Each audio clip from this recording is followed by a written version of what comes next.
Let us now talk about the reversible work in a steady flow process. Now for a steady flow process, if I continue from the previous equation that we left in the previous video, okay, and the steady flow process, the amount of mass that comes in is equal to the amount of mass that leaves. So let us say both the masses are equal to value dm. Okay, and in a steady flow process there is no energy which is stored within the control volume. So this quantity of d of u plus mv square by 2 plus m into g into z sigma, this is 0. So the total energy of the control volume will be a constant value. Okay, so the equation that we studied in the last portion of the video of the topic that we did, that was, let me rewrite that equation a bit, okay, because that's a long equation. That was the maximum work obtained from a open system, isn't it? So that is equal to dm1 into h1 minus t naught s1 plus v1 square by 2 plus g into z1 minus dm2 into h2 minus t naught s2 plus v2 square by 2 plus gz2. Okay, and you have the value which is minus d into u minus t naught s plus mv square by 2 plus m into g into z, m into g into z for a control volume sigma. Now if this is the case, then I'll have to include one more portion over here, t naught s.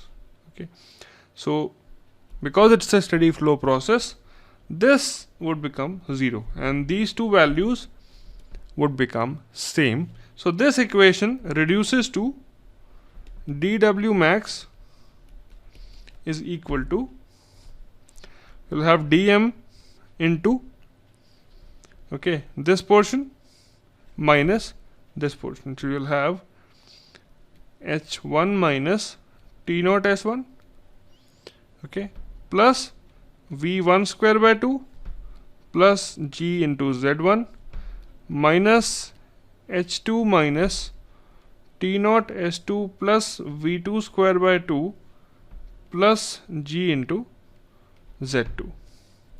So this is what the equation is reduced to.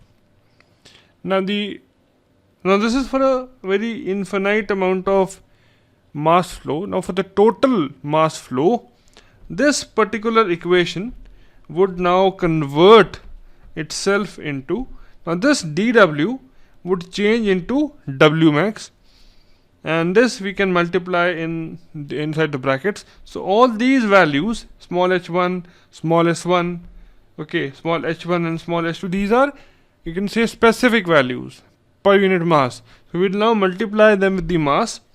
So it would become w max is equal to m into h1 minus m into t naught into s1 plus m into v1 square by 2 plus mg z1, okay, minus, let's put this in a bracket again, m into h2 minus m t naught h2 s2 plus m v square v2 square by 2 plus m into g into z2. So this is what the equation reduces itself to. Alright, so because this is now for the total mass m, this can now be written as capital H1 minus m into small s1 is capital S1 plus m v1 square by 2 plus m into g into z1 minus, now this part is capital H2 minus t naught s2 plus m v2 square by 2 plus m g into z2. So this is the equation which you have. Now, the expression which is h naught minus, or you can say just h, not h naught. So this is only h minus T naught s. So this expression, this is represented by the letter B. Now this denotes a function which we call a Keenan function. So h minus T naught s is equal to B, which is a Keenan function. So these values over here, this and this, these are two Keenan functions. So I can write it down as W max is equal to B1, which is the first Keenan function for the inlet, plus mv1 square by 2 plus mg into z1 minus b2 plus mv2 square by 2 plus mg into z2. Now if you move this a bit further, okay, and you combine all these terms, that is this and this, okay, so the Keenan function, which is given by a scientist named Joseph Henry Keenan, b plus mv square by 2 plus mgz, this can be represented by a symbol psi, where this is known as the availability function of a steady flow process. This is the availability function of a steady flow process. Alright, so if you substitute this part and this part by the availability function, the maximum work that can be obtained from a steady flow process will become psi 1 minus psi 2,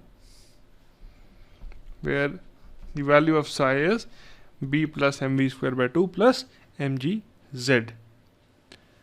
Okay, now if you talk about on a unit mass basis, if I write it down, okay, and let me take it down here. So this is for the total mass, isn't it? Because you have a quantity m over here. But on a unit mass basis, for a unit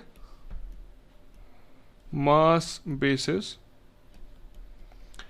the equation, that is this equation, can be rewritten as W max is equal to, let's say small b1 is the Keenan function per unit mass, plus v1 square by 2 plus g into z1 minus b2 plus v1 square by 2 plus, you can say v2 and plus gz2. Now if you take this particular equation into account, so this is for the unit mass, let's bring this equation down, okay, and let us neglect the kinetic energy and the potential energy changes. So let us say delta Ke is almost 0 and delta Pe is almost 0. So the equation at hand, that is this equation, would be reduced to nothing but a difference of Keenan functions to get the maximum work output. Now we know that Keenan function is h minus T naught s. So this can be written as h1 minus T naught s1 minus h2 minus T naught s2. Let's recombine them and I will have h1 minus h2, isn't it, minus T naught into s1 minus s2. Okay, so this is the value of the maximum work that can be obtained from a steady flow process.